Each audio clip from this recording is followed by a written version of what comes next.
अगर मैं आपसे कहूँ कि उत्तराखंड में कुछ ऐसा होने वाला है, जो कई सालों से छुपी हुई सच्चाई को सामने ला सकता है। अगर मैं कहूँ कि इससे कुछ लोगों को बड़ा फ़ायदा होगा और कुछ लोगों का खेल खत्म हो सकता है। जनगणना, लेकिन सवाल है, क्या यह सिर्फ़ गिनती है या इसके पीछे छुपा है कोई बड़ा सच? और सबसे बड़ा सवाल, किसका फ़ायदा और किसका नुकसान? नमस्कार, आप देख रहे हैं उत्तराखंड संवाद 1966 और मैं हूँ आपका साथी ओम प्रकाश। आज का विषय सिर्फ एक सरकारी प्रक्रिया नहीं है, यह उत्तराखंड के भविष्य का सवाल है। आज हमारे साथ जुड़े हैं वरिष्ठ सामाजिक चिंतक, उत्तराखंड के मुद्दों पर गहरी पकड़ रखने वाले और जल शक्ति मंत्रालय से रिटायर्ड अधिकारी श्री कुंवर सिंह रावत जी। रावत जी, आपका बहुत-बहुत स्वागत है हमारे चैनल उत्तराखंड संवाद 1966 में। धन्यवाद ओम प्रकाश जी, थैंक यू।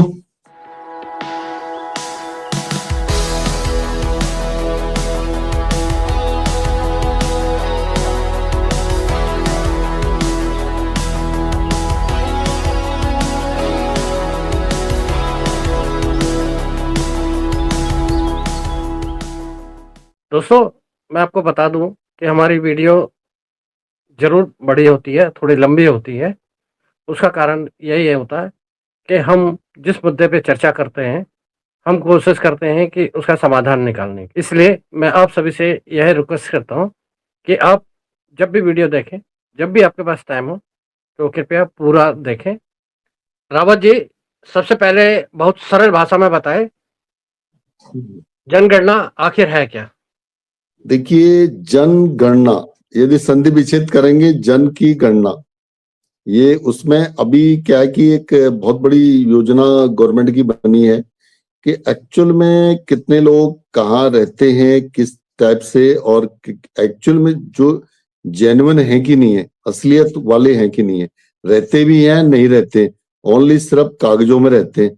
यानी ये सिर्फ एक गिनती नहीं है, एक पूरे तरीके से डेटा है, डेटा कि भाई अच्छे तरीके से मतलब उसका एक पूरे गणना की जाए, उसमें बहुत सारी डिटेल है।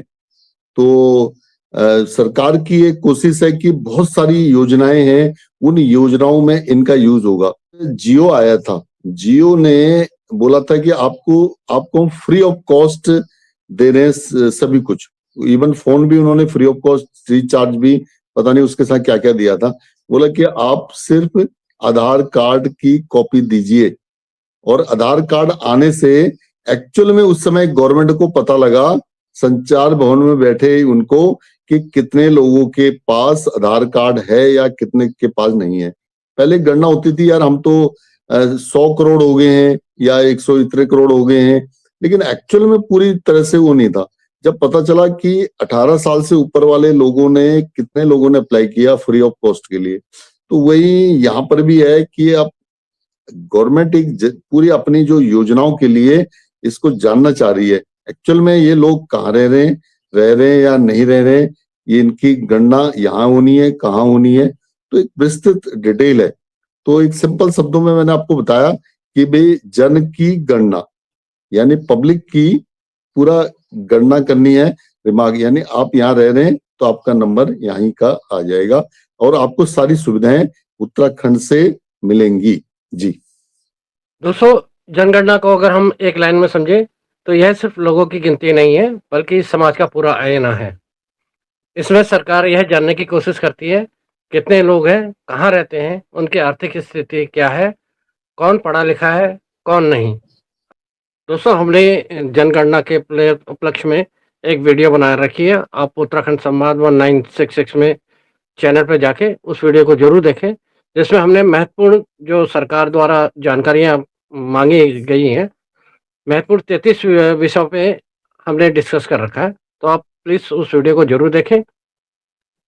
रावत जी, लोग कह रहे हैं कि इस बार जनगणना में कुछ बड़ा होने वाला है। आखिर यह बड़ा क्या है?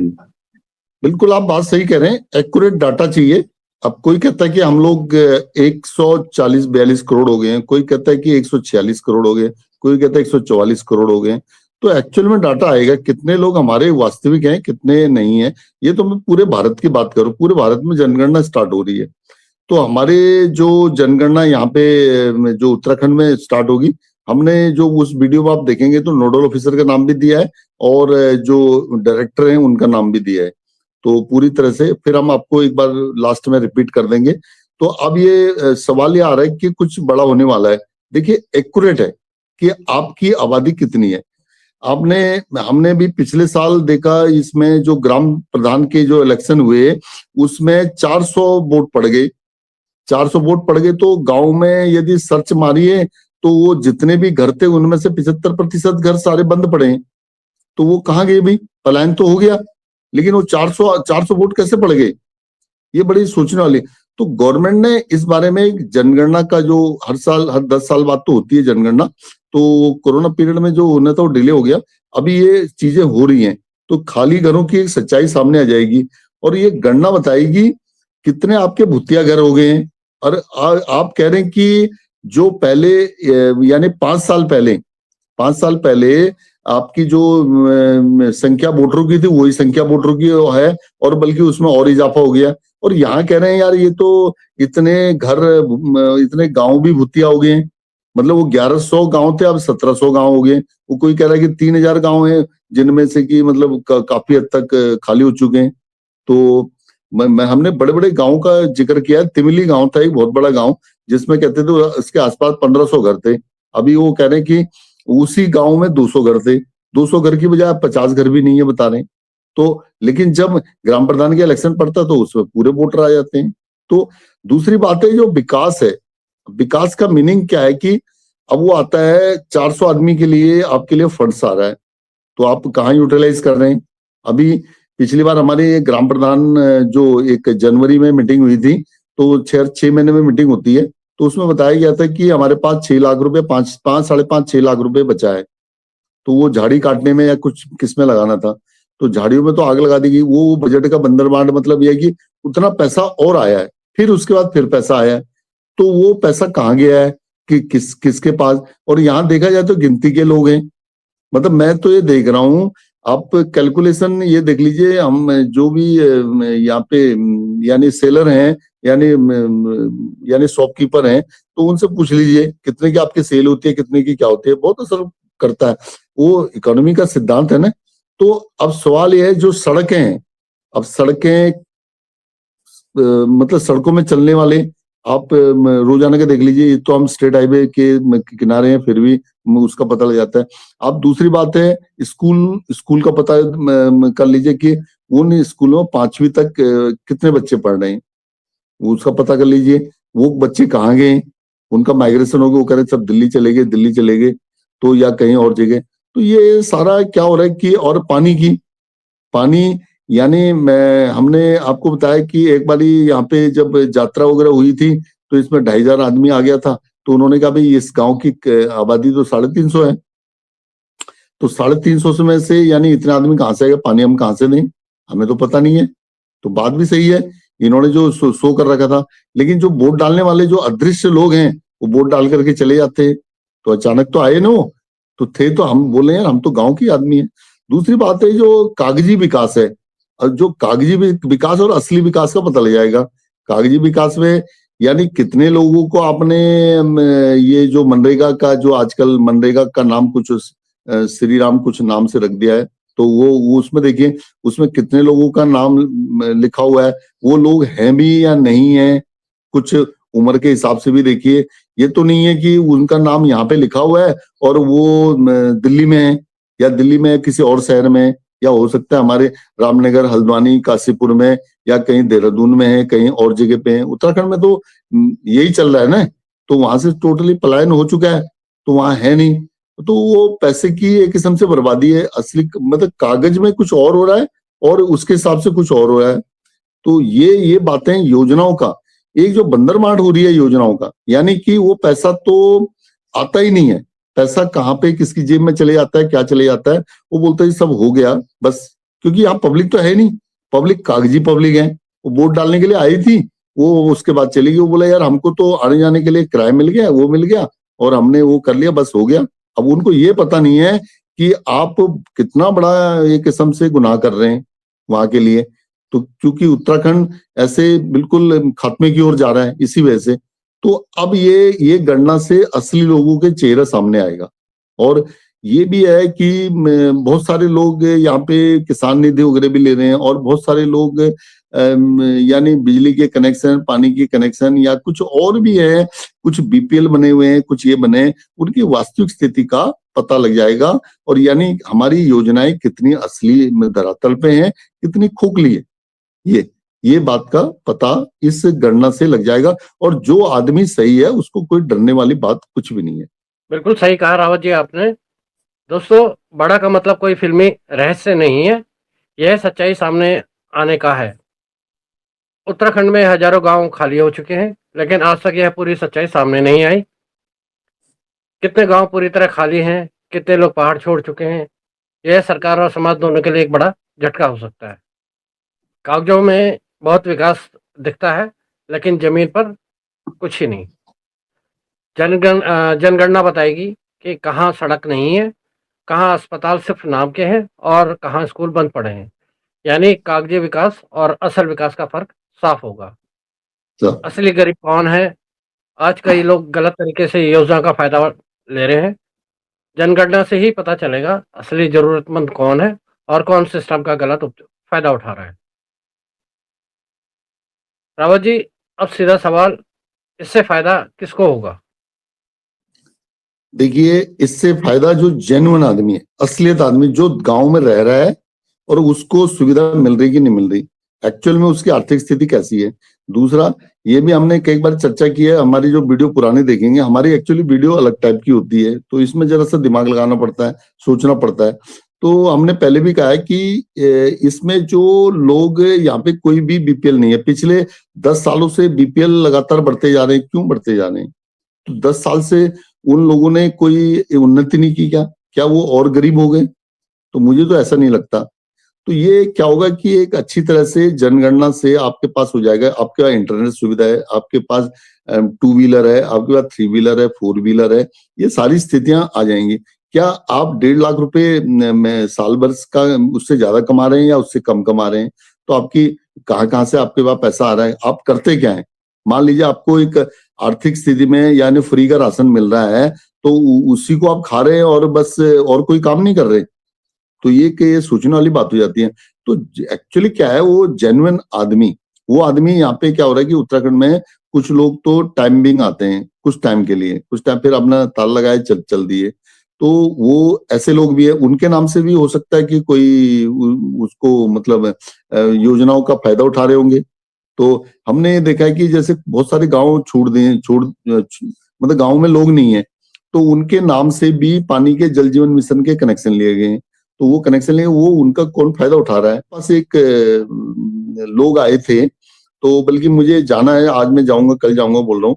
वहां पे पहले 8 घर हुआ करते थे, 8 घरों में सभी घरों में काफी लोग होते थे। तो जब वहां ये प्रधानमंत्री सड़क योजना बनाई गई, तो क्या हुआ कि उनके घर को छोड़ दिया गया, क्योंकि वो 8 घर में से 7 लोग, 7 मुआसे सब नीचे आ गए, तो एक ही लोग रहे। उनकी आर्थिक स्थिति बहुत कमजोर है, तो क्योंकि वो कुछ मतलब मानसिक स्थिति का भी हिसाब है। तो अब वो कहते हैं कि यार हमें जो है 1 किलोमीटर की रोड चाहिए, जहां से प्रधानमंत्री सड़क योजना जा रही है वहां से एक रास्ता है। अब उनको ये बोला गया कि भाई आप जेन्युइन आदमी हो, बताइए, सिर्फ 3 प्राणी रहते हैं। अब वो पता चला कि मेरे से कह रहे थे वीडियो बना दीजिए, मैंने कहा चलो मैं आऊंगा वीडियो बना करके। मेन रोड से 1 किलोमीटर की दूरी है। तो वो उनको ऑफिसर ने बोला कि ये बता दिया कि इनमें लागत इतनी आएगी, और ये न जो रोड ऐसे घूम के जाएगी 1 किलोमीटर, तो ये आधे किलोमीटर में ही पैदल चले जाएंगे, मतलब जल्दी हम अपने घर पहुंच जाएंगे। ये यहाँ के ऑफिसर हैं, जो पीडब्ल्यूडी वाले, प्रधानमंत्री सड़क योजना वाले ऑफिसर हैं, कि भाई ये नहीं कि उनको रात को कोई एम्बुलेंस की जरूरत पड़ेगी या कुछ पड़ेगी तो उसके लिए हमको रोड बनानी है। तो वो कह रहे कि आपको 1 किलोमीटर रोड काटनी पड़ेगी, यानी आप आधे किलोमीटर पैदल रास्ते में डोली में आप ले आइए। यानी ऐसा उन्होंने बोला। उनका कहना है कि हमको वो देने को तैयार नहीं है, और उसकी वजह से चाहे वो वहां से 5 किलोमीटर आगे रोड चली गई है, वो 2-3 गांवों के लिए चली गई है, लेकिन इनके यहाँ ऐसा हुआ। अब जैसे जापान जैसे विकसित राष्ट्र हैं, वहां पे एक ट्रेन जाती है करीब 50 किलोमीटर आगे एक लड़की को लेने के लिए, जो कि वहां के स्कूल में पढ़ती है, गांव के स्कूल में, गांव गांव से टाउन में पढ़ती है वो। तो उसको लेने के लिए वो बहुत चर्चा हुई थी कि ये विकसित राष्ट्र ही कर पाते हैं।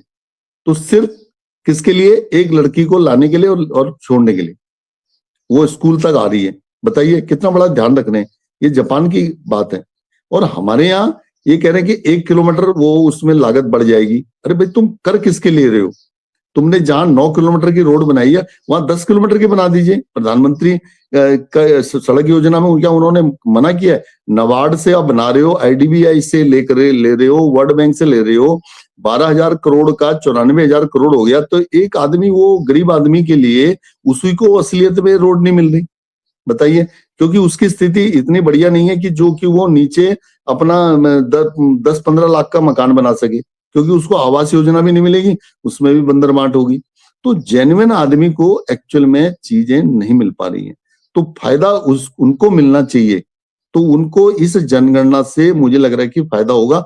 तो इसलिए मैं सभी को कह रहा हूं कि जिन लोगों को, ओरिजिनल लोग हैं जो फायदा लेना चाह रहे हैं, मतलब लेंगे। देखो, आगे आने वाले टाइम में एक बात और क्लियर कर देता हूं, आधार कार्ड में चिप लगने वाला है जल्दी। ये बहुत पहले जो यूडीआई के जो उपाध्यक्ष थे, क्या नाम था उनका, नंदन नीलकणी, इन्फोसिस के भी वो रहे हैं, तो उनको प्रधानमंत्री जी ने लिया था ये इसमें आधार कार्ड वाला जो संस्थान है उसमें।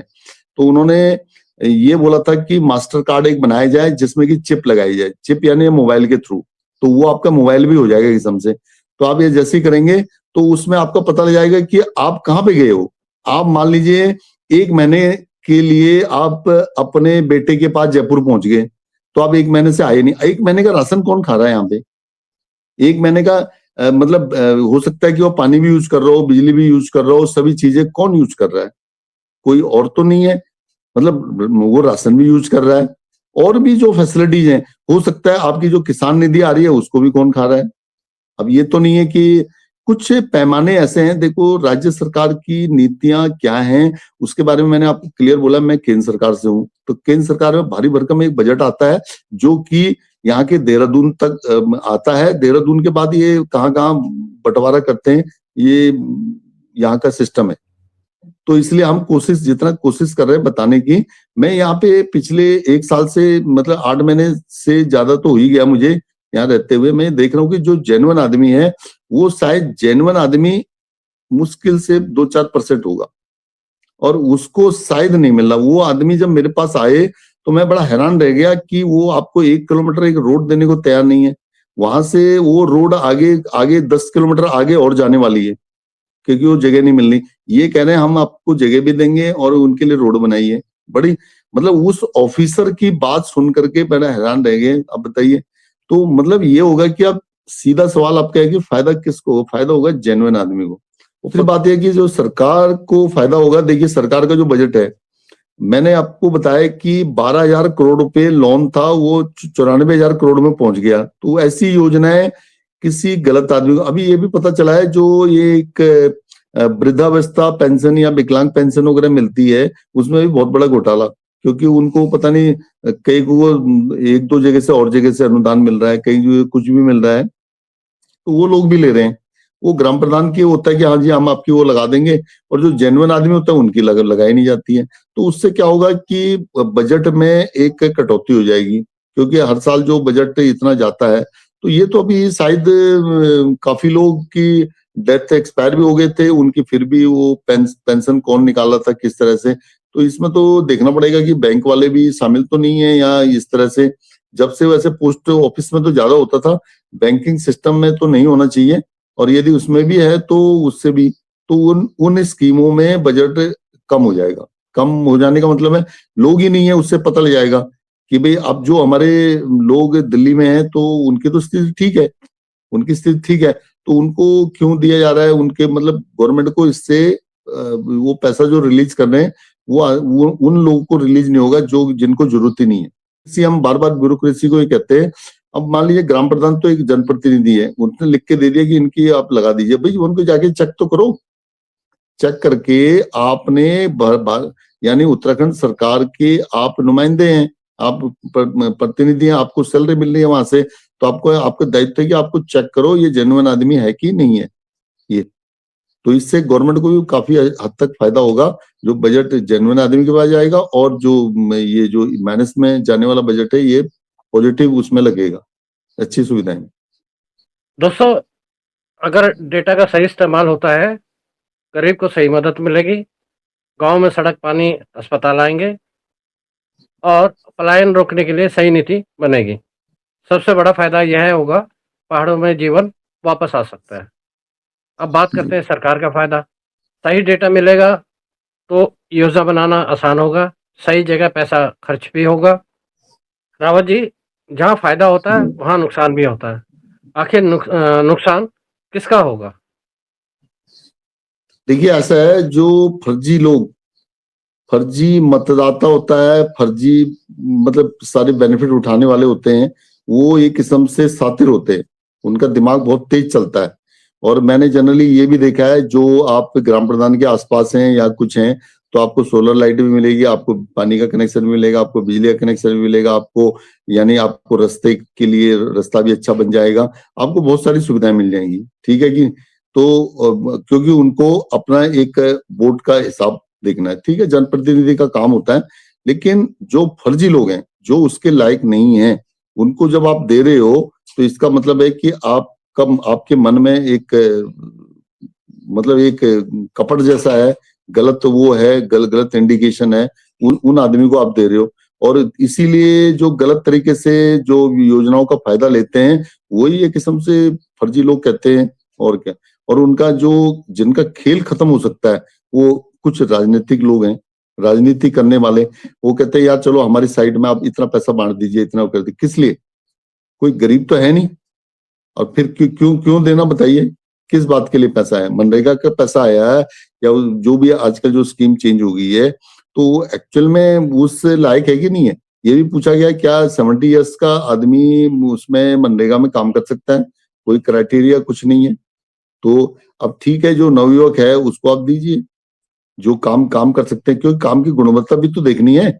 आप एक दिन में आप कितनी बारी, मान लीजिए पत्थर लाना है, ईंट लाना है, सीमेंट लाना है, या कई चीजें लानी है, तो आपने बोला नहीं जी मैं तो ला नहीं सकता, आपको भी 200-250 रुपए मिला, आप दूसरे को भी 200-250, कोई अनुदान थोड़ा है कि आपने सारे गांव में सबका नाम लिख दिया और वो कर दिया। चाहे वो नहीं है, वो बोला मैं तो यार अभी 1 हफ्ते के लिए दिल्ली जा रहा हूँ, तो उसका भी नाम लिखा हुआ है, उसको भी पूरे 700 रुपए 7 दिन के पैसा मिल रहा है, जबकि वो दिल्ली आना जाना।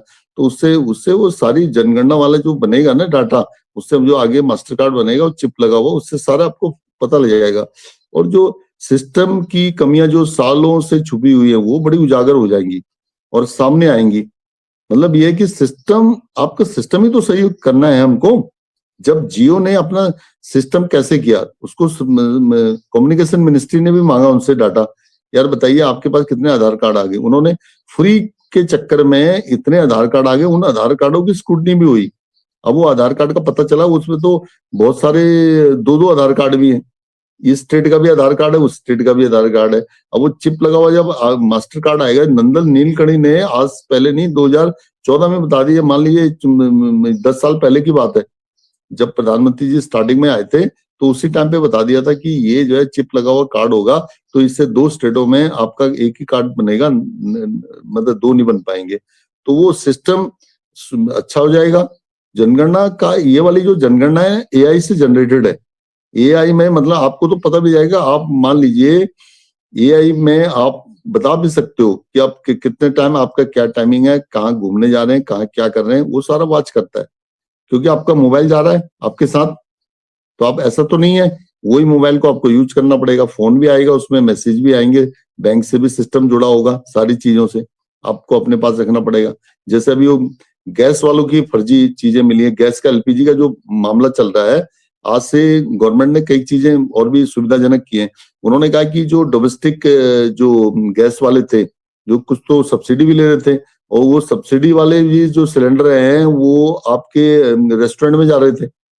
बताइए, रेस्टोरेंट जब उनके लिए कमर्शियल सिलेंडर होता है उसको नहीं ले रहे थे, उसकी खपत कम थी और सब ज्यादा डोमेस्टिक वाले की थी। अब पता चल रहा है कि अब कमर्शियल वाले की अब बड़ी है, कमर्शियल वाले की बढ़ी है, डोमेस्टिक वाले बहुत सारे कम हो गए हैं। और दूसरी बात, आज गवर्नमेंट ने एक डिसीजन और लिया है कि आप 5 किलो का सिलेंडर ले सकते हैं। 5 किलो का सिलेंडर बगैर कोई कार्ड वार्ड से, मतलब आपको जैसे सेल करना है, लो जी आप ले जाइए करके, तो वो गैस एजेंसी से आपको आसानी से मिल जाएगा। ये सुविधाजनक हो गया। अब क्या है कि रेस्टोरेंट वाला जो कमर्शियल यूज है वो तो 5 किलो तो उसका उसी टाइम खत्म हो जाएगा, तो उसको तो कमर्शियल यूज वाला सिलेंडर चाहिए ना, तो जिसका कि पैसा भी ज्यादा है। अब कमर्शियल, अब डोमेस्टिक वाले को कमर्शियल में यूज करेंगे तो कहाँ से होगा। तो ऐसे भी बहुत सारे हैं। तो हम जब विकसित राष्ट्र बनेंगे, विकसित राज्य बनेंगे, तो उस ओर एक कदम है कि जेन्युइन आदमी जाए। और मुझे लग रहा है कि शायद हमारे यहाँ बेनिफिट लेने वाले ज्यादा हैं, और जो एक्चुअल में वो ना तो बीपीएल हैं ना वो उसके हकदार हैं। तो ये मैं आपसे बातें कर रहा था, ये क्लियरिफाई हुई है। तो सिस्टम है, सिस्टम एक बहुत अच्छा बन जाएगा। जी रावत जी, हमारा अगला जो सवाल है, सबसे बड़ा सवाल, क्या इसके पीछे कोई षड्यंत्र है? देखिए ऐसा है, ये हर 10 साल में होने वाली एक प्रक्रिया है। उसमें आपके 10 साल में ये माना जाता है कि आपने कितना प्रोग्रेस किया, कितने आपने एजुकेशन सिस्टम में सुधार किया, कितने आपकी चेंज आया। देखिए मैं आपको बता दूं, कालाहांडी डिस्ट्रिक्ट था ना, वेदांता ने उसको गोद लिया तो वो एक समृद्ध, मतलब समृद्ध नहीं बना तो ठीक, अपने मतलब भुखमरी का शिकार था वो डिस्ट्रिक्ट कालाहांडी, आदिवासी क्षेत्र है उड़ीसा में। और आज उसके देखिए तो वेदांता वहां से बाहर हो गया, एल्यूमिनियम का बाल्को ने प्रोजेक्ट लगाया था वहां पे, गोद लिया था उस डिस्ट्रिक्ट को, तो वो धीरे धीरे कुछ सालों में बाहर आ गया, क्योंकि वहां पे अब भुखमरी का कोई वो नहीं रहा। तो ये भी कोई षड्यंत्र नहीं है, इसमें ये देखा जाता है, ये ढूंढा जाता है गरीब कहाँ है, गरीबों को देखना पड़ेगा। अब वो मतलब उनके लिए मेडिकल फैसिलिटीज है, कई सुविधाएं हैं, जो इस काबिल नहीं है, जिनके पास पैसा नहीं है, उनके पास देखना पड़ेगा कि वो क्या है, हैंडीकैप पर्सन तो नहीं है, या कुछ और तो नहीं है, विकलांग होते हैं, अपंग होते हैं, मानसिक यानी जो मेंटली चैलेंज्ड होते हैं, या कुछ इस टाइप से, उनको एक इस कैटेगरी में डाला जाता है। लेकिन जो जानबूझ के कोई गरीब बना हुआ है, ये तो नहीं माना जाएगा, कोई षड्यंत्र नहीं है इसमें, आपकी चीजें नई सामने आ रही हैं। देखिए 10 सालों में बहुत कुछ बदलाव आ जाता है। 10 साल में एक जो बच्चा है जो 10वीं में पढ़ा था, वो लगा लीजिए वो जॉब पे आ जाता है, जॉब पे आ जाता है तो उसकी वो पूरे अपने परिवार की आर्थिक स्थिति को सुधार देता है 10 साल में। तो वो जिस समय गवर्नमेंट से वो लोग यानी वजीफे से यानी स्कॉलरशिप से उसने पढ़ाई की होगी, और वो आज कोई बैंक यानी वहां पे ऑफिसर बन गया या कोई अच्छी जॉब पे आ गया, उसने अपना धीरे धीरे सुधार कर लिया। हो सकता है वो उस जगह पे उसकी फैमिली हो भी ना, ये भी हो सकता है वो माइग्रेट कर गए हों। जैसे प्रधानमंत्री जी का एक वो भी चल रहा है कि हम विकसित राष्ट्र और विकसित भारत बनेंगे, तो विकसित राज्य बनेंगे, तो हम करीब करीब 70%, 67 से 70% हम सिटीज में आ जाएंगे, अर्बन एरिया में। तो अर्बन एरिया में कौन आएगा, यानी ये कोई गरीब तो होगा नहीं। वो एक जैसे दिल्ली की जो जीडीपी है, वो एक प्रति व्यक्ति आय है, वो शायद 3-3.5 लाख है, और हमारे यहाँ मतलब ग्रामीण क्षेत्र, वहां तो कोई ग्रामीण क्षेत्र है ही नहीं। तो इसलिए क्या होता है कि 10 साल में एक प्रक्रिया है, कोई षड्यंत्र नहीं है, वो वास्तविक स्थिति कि आप क्या कर रहे थे, पहले क्या थे। हो सकता है कुछ लोग डिफॉल्टर हो जाएं, कुछ लोग ऐसे काम भी करते हैं, गलत सलत काम करते हैं, तो वो गरीबी रेखा के नीचे आ जाएं, तो उनको भी एक आधारभूत स्थिति कैसे आए। कुछ लोग मतलब इस तरह से अपने परिवार की स्थिति खराब कर देते हैं, वो गरीबी रेखा के नीचे आ जाते हैं, तो वो आ गए और कुछ ऊपर उठ गए। अब ऐसा तो नहीं है कि पहले वाले भी गरीब थे और वो 10 साल पहले भी गरीब थे, अभी और गरीब आ गए। तो ये एक मुझे लग रहा है कि ये शायद एक षड्यंत्र हो सकता है। बाकी गवर्नमेंट की तरफ से कोई षड्यंत्र नहीं है, गवर्नमेंट की प्रक्रिया है कि कितना हमारा स्थिति ऊपर उठी है, और हमारी जो इकोनॉमी कंडीशन कैसे ऊपर आएगी, किस तरह से। जो प्रधानमंत्री जी सोच रहे हैं वो इसी बारे में सोच रहे हैं कि हमारे प्रति व्यक्ति आय बढ़ेगी, वो इसीलिए बढ़ेगी, कोई गरीबी रेखा के नीचे वालों के साथ नहीं बढ़ती प्रति व्यक्ति आय, वो सारी चीजें देखनी पड़ती हैं। ये तो इसका मीनिंग है कि हम इसको नहीं मानते हैं, कुछ लोग अपना इसको गलत इस्तेमाल करने की सोचते हैं कुछ ऐसे करके, तो ये ऐसा नहीं है, वो उसके विरुद्ध रहते हैं। मान लीजिए किसी भी उनमें चाहे और स्टेट है, आसाम है, बंगाल है, उसमें काफी लोग माइग्रेट कर गए, काफी लोग 50 लाख आदमी तो मैंने सुना था कि दिल्ली जैसे शहर से ही भाग गए, अभी और भी भागने की स्थिति में है। तो पता नहीं वो कहाँ जा रहे हैं, क्या जा रहे हैं, क्योंकि ये क्या हो रहा है, एक प्रोसेस हो रहा है जनगणना का, कि आपका मकान है तो मकान कैसे बना है, कोई सरकारी जमीन पे तो नहीं बना हुआ, कहीं ऐसा तो नहीं है कि इस तरह से, बहुत सारी चीजें हैं। तो कहाँ कहाँ से आप धन लाए, कहाँ आपका क्या सिस्टम है, कैसे है, क्या आप इनकम करते हैं, कहाँ पे आप, वो बता रहे हैं कि कुछ काम करते हैं, किस टाइप का काम करते हैं। मतलब एक जो 33 क्वेश्चन है ना, उससे रिलेट करते हैं, वो छोटे छोटे हैं, इंटरनेट की सुविधा है, ये सारी चीजें। तो मुझे नहीं लग रहा कि आप जो आदमी इसको समझेगा वो एक सही चीज है। उसी तरह से गवर्नमेंट बात उठाती है एक्चुअल में, हाँ यार कुछ लोग ऐसे हैं तो इनको अगले 10 साल जब जनगणना होगी उससे पहले पहले इनको ऊपर ले आना है, उनकी स्थिति को सुधार करना है। तो ये तो एक सही चीज है। तो जो डेटा इस्तेमाल है, डेटा भी बहुत सारी योजनाओं में इस्तेमाल किया जाता है। मैंने आपको बताया नीति आयोग इसी में ये देखता है कि किनको कैसे बेनिफिट पहुंचाया जाए, कैसे और ये क्यों है करके। जी रावत जी, एक बहुत ही जमीनी और संवेदनशील सवाल, क्या जनगणना की वजह से परिवारों में भी विवाद या कलेश बढ़ सकता है? जैसे एक भाई गांव में है, दूसरा शहर में, पिता का घर है, लेकिन अब वो नहीं रहे और जनगणना में नाम जोड़ने या हटाने की बात आती है। क्या इससे पूरा परिवार टूट सकता है? देखिए, प्रश्न बहुत बढ़िया है जो जनगणना वाला बात है। अब जनगणना उत्तराखंड की हो रही है, एक भाई उत्तराखंड में रह रहा है गांव में अपने, एक भाई दिल्ली में रह रहा है। तो दिल्ली में भी जनगणना होगी, यहाँ भी जनगणना होगी। तो सवाल यह है कि अब जो आदमी सामने होगा तो उसकी गणना की जाएगी, तो वो अपने तरीके से पूरा डिटेल भरेगा। तो इसीलिए तो ऑनलाइन आपको दे दिया गया है कि आप ऑनलाइन उसको भरिए। ऑनलाइन भरने के बाद वो वेरिफिकेशन के लिए आएंगे, तो आप वेरिफिकेशन का टाइमिंग होगा कि भाई हम वहां से आए हैं। तो ये एक आपका वो नहीं है कि भाई आपका नाम से दाखिल कर दीजिए, आपका घर है तो आपके घर में छोटा भाई रह रहा है, तो वो वाली बात है। मतलब एक किस्म से ना तो कोई कानूनी दस्तावेज है, ना कोई इस टाइप से है। आपसे पूछा जा रहा है कि आप क्या यहाँ रहते हो, कितने टाइम से रह रहे हो और कितने टाइम से आप नहीं रह रहे हो।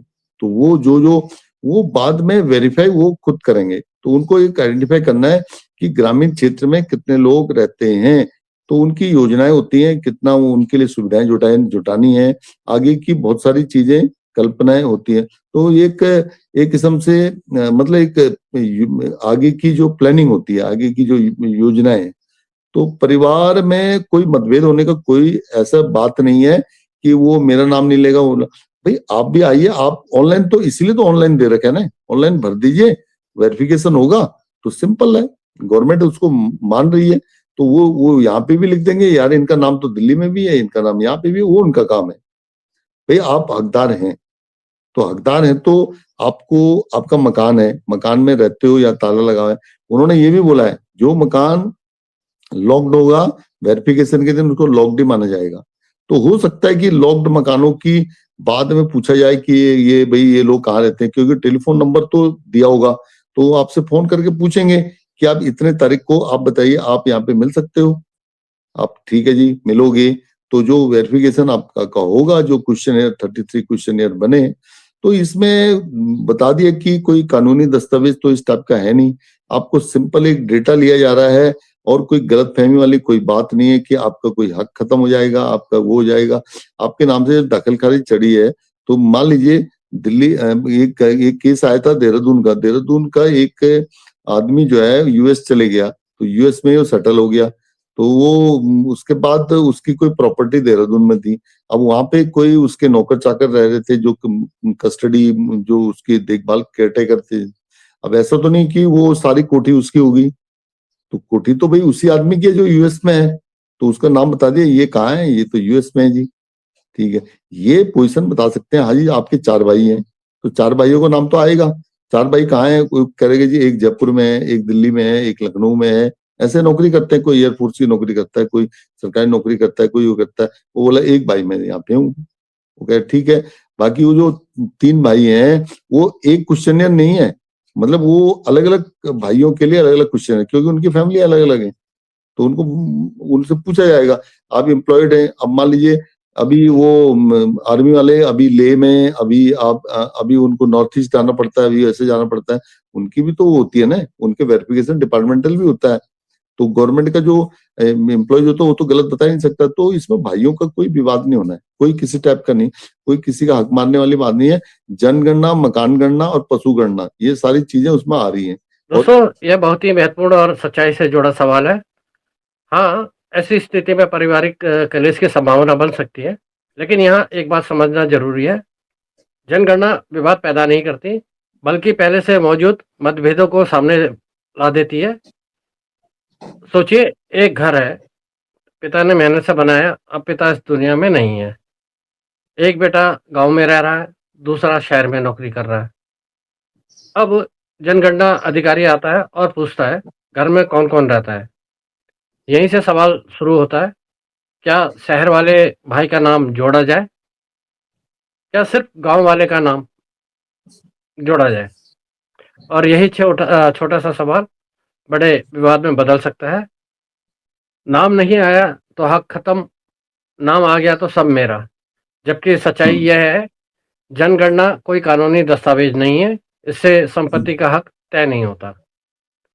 आखिर परिवार में पहले से मतभेद है तो जनगणना एक ट्रिगर बन सकती है, लेकिन अगर समझदारी है तो यह कोई समस्या भी नहीं है। जनगणना घर नहीं तोड़ती, लेकिन घर के अंदर छुपे हुए सच को सामने जरूर ला देती है।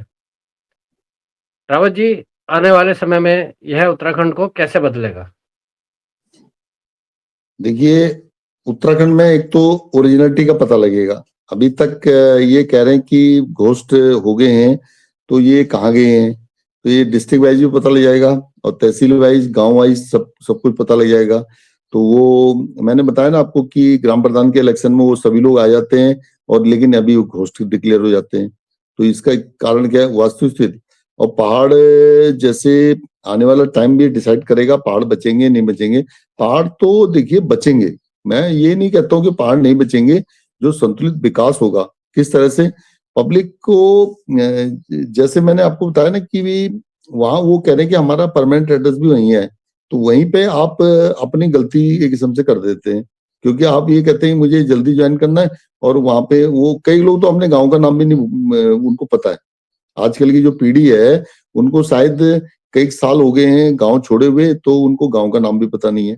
तो वो कहते हैं हमें पता नहीं, हम तो यहीं के। अब जो मेन बात ये है कि जो सरकारी फ्लैट है, सरकारी फ्लैट आपका जब तब तक है जबकि आपकी गवर्नमेंट की जॉब है, आपके पेरेंट्स की, आपकी जो भी है, तब उसके बाद जैसे ही रिटायर होते हैं उसके बाद फिर आपका वो फ्लैट नहीं है, आपका कहाँ से स्थायी निवास हो गया, आपको तो खाली करना है। दूसरी बात ये है कि आप ये कह रहे हो कि जो डीडीए के, जीडीए के निवास हैं ये भी स्थायी कैसे हैं? ये भी स्थायी नहीं है। कल मान लीजिए गवर्नमेंट बहुत बड़े योजना ला रही है जबरदस्त, तो उनको आपको रिसेटल कर सकती है, तो कहीं और जगह बसा सकती है। तो इस तरह से कुछ बात होती है। हालांकि जो यहाँ के जो परमानेंट एड्रेस है, जब टेरी डैम बनाएगा तो वहां पूरा गांव को विस्थापित किया गया, वो लोग सब पैसा लेकर के तकरीबन देहरादून आ गए। देहरादून में उन्होंने कोठियां बना दी। अभी अभी अभी जोशीमठ में लैंडस्लाइडिंग है तो उनको भी विस्थापित करना है, तो हमने बोला भी विस्थापित करके कहीं तो उनको बसाना पड़ेगा। इवन ये चौखुटिया एयरपोर्ट की बात होती है, वो कह रहे हैं कि इनको भी कुछ एरिया को विस्थापित करना पड़ेगा, तो उनका एक स्थायी एड्रेस होगा। तो स्थायी एड्रेस मान लीजिए यहाँ पे भी जो विस्थापन होगा, उन्हीं लोगों को विस्थापन का फायदा भी मिलेगा जो कि वहां पे एक्चुअल में रहते होंगे, जनगणना के अंतर्गत आ जाएंगे। फिर उनका वेरीफाई भी किया जाएगा, अभी ये कितने लोग थे, क्या लोग थे, तो उनसे नहीं तो पूछना पड़ता है कि भाई ये आपको ये जो है इसमें कोई मुआवजा तो नहीं चाहिए, कुछ इस तरह से। कह रहे ठीक है, इनको दे दीजिए जो यहाँ पे इतने सालों से रह रहे हैं। उनको कई को तो पता भी नहीं है इस टाइप से। और मुझे लग रहा है कि आने वाले टाइम में जैसे जैसी चीजें हो रही हैं, एक तो रिटायर्ड पर्सन को आना चाहिए, रिटायर्ड पर्सन जितने भी आए वो अपना घर वापसी करें। तो मैंने गवर्नमेंट को ये भी बोला था, वो देखिए उस भूतिया गांव में तो नहीं आएंगे, तो एक आपको शहर डेवलप करने पड़ेंगे। तो हमने कहा कि सड़क के किनारे जितने भी शहर हैं उनको आप नगर पंचायत में डालिए, उनको एक शहर जैसा वो दीजिए। तो एक विकास संतुलित होगा, ओरिजिनल चीजों का मतलब वो होगा जो गवर्नमेंट अपनी ऐसी योजनाएं बनाएंगी। और मुझे लग रहा है कोई इसमें घबराने वाली बात नहीं है और ये बदलाव आ सकता है। जैसे हमने हमारी ये जो पिछली एक वीडियो चल रही है उसमें हमने कुछ डायनेस्टी के बारे में भी जिक्र किया था, सब बाहर से आए थे, कैसे आकर के यहाँ समाहित हो गए, बस गए, तो वो उत्तराखंड के तो वासी मान लिए गए जो उत्तराखंड में आ गए। अब आप यहाँ से दिल्ली के वासी हो गए, नोएडा के वासी हो गए, कोई चेन्नई के वासी हो गए, तो वो वहां के वासी हो गए। तो ये कोई कोई विदेश चले गए, कोई कहीं और जगह चले गए। तो पहाड़ तो ऐसा है कि पहाड़ का अट्रैक्शन रहेगा। और मुझे ऐसा लग रहा है कि ओम प्रकाश जी आपकी और जो वीडियो है ये वीडियो विदेशों में भी देखी जाती है, तो क्या आप ये जानते हैं कि विदेशों में हमारे लोग नहीं रहते? वो बिल्कुल, तो वो आपको देख के बड़ी खुशी होगी कि वो लोग जब भी टाइम मिलेगा तो अब पहाड़ की ओर आना चाहते हैं, पहाड़ की ओर आ नहीं पाते तो वहीं से देखते हैं वो। तो एक जो आने वाले हैं, तो हमने कई बारी जो जनजाति हैं, मैंने आपको दो जनजातियों के बारे में बताया। एक राजी जनजाति भी है, एक दो जातियां और बताई थी। तो वन गुजर भी होते हैं कई, वो भी, जो ये लोग ऐसा नहीं था कि ये बैकवर्ड थे, ये सारे राजस्थान से होकर के सब ये यहीं के वासी हैं। उधम सिंह नगर में देख लीजिए, खटीमा में देख लीजिए, ये सारे सारे एरिया में सब कहते हैं हम उत्तराखंड के वासी हैं। और हमारा जो आदमी है जो पहाड़ का वासी है, वो ये नहीं कहे, वो कहता मैं नोएडा वासी हूँ, वो मैं दिल्ली वासी हूँ। तो ये भी हम चर्चा कर चुके हैं कई बारी। तो जनगणना में आपको एक मौका है और मुझे ऐसा लग रहा है कि आप समझिए, सोचिए। बाकी आप डेमोक्रेटिक सिस्टम है, आपकी आजादी है, आप जहाँ के वासी बनना चाहते हो वहां के वासी आप बनिए। तो इसमें मुझे लग रहा है कि समय आएगा, समय जैसे चंद राजवंश वाले यानी गुजरात से आए, पवार राजवंश राजस्थान से आए, और उससे पहले ये और लोग भी आए, तो सब उत्तराखंड के तो मानेंगे वो। तो वही चीजें आ रहे हैं उत्तराखंड में, लगातार आ रहे हैं। उधम सिंह नगर और हरिद्वार और इनमें तो 40% की ग्रोथ हुई है पॉपुलेशन की। मान लीजिए उनका देख लीजिए कि यदि 10 लाख 12 लाख थे, उनका 40% निकाल लीजिए। और पहाड़ों में डिक्रीज हुआ है। और ऐसा नहीं है, पहाड़ों में इस जनगणना से पता चलेगा कि पहाड़ों में भी बाहर के लोग आ गए हैं, क्योंकि उनकी ना मकानों की गणना भी हो रही है इसमें। तो मकानों की गणना, जब मकान इतना इतना बड़ा आपने बना दिया, उसमें कह रहे हैं यार वहां कौन रह रहा है? एक गार्ड रह रहा है, एक वहां पे साफ सफाई केयरटेकर रह रहा है। अरे भाई तुम ही हो मालिक? नहीं, मालिक तो कहीं बाहर रहते हैं, तो बताना पड़ेगा उनका नाम कि वो वहां के यहाँ के हैं। तो गवर्नमेंट अपना एनालिसिस करेगी बाद में, जनगणना के जब आंकड़े आएंगे। ये बहुत बड़ा एक उत्सव वाली बात है, 10 सालों में होता है, ये इतना आसान नहीं है। इसके भी इतने बहुत जल्दी रिजल्ट नहीं आते हैं, इसके 2-3 साल करीब करीब लगते हैं। और वैसे भी हमारी 2029 से पहले हाँ, ये जो है ना सीटें भी कुछ बढ़नी है बहुत सारी, ये इसी जनगणना के बेस पे बढ़नी है। 2-3 साल में इसके सारे रिजल्ट आएंगे। तो मेरे हिसाब से पहाड़ में भी बढ़ोतरी होगी और बाढ़ का भी वो सभी चीजें उन्नत रहेंगी। जैसे जैसे फैक्ट्रियां नीचे की साइडों में लग रही हैं, वो तापमान बढ़ता जा रहा है और यहाँ का तापमान तो मेंटेन रहता ही है। बाकी दोस्तों, जनगणना सिर्फ गिनती नहीं, यह सच्चाई का आईना है। इससे सच्चाई सामने आएगी, गलत सिस्टम उजागर होगा और भविष्य तय होगा। लेकिन फायदा किसको होगा और किसका नुकसान, यह इस बात पर निर्भर करता है कि डेटा का इस्तेमाल कैसे किया जाता है। अगर आपको यह चर्चा पसंद आई हो, वीडियो को लाइक करें, चैनल को सब्सक्राइब करें और कमेंट में ज़रूर बताएं आपके हिसाब से जनगणना से सबसे ज़्यादा फायदा किसको होना चाहिए, सरकार या फिर जनता। धन्यवाद रावत जी, आपने इतनी सरल भाषा में इतनी गहरी बातें हमारे सामने रखी। और आप सभी दर्शकों का भी बहुत बहुत धन्यवाद।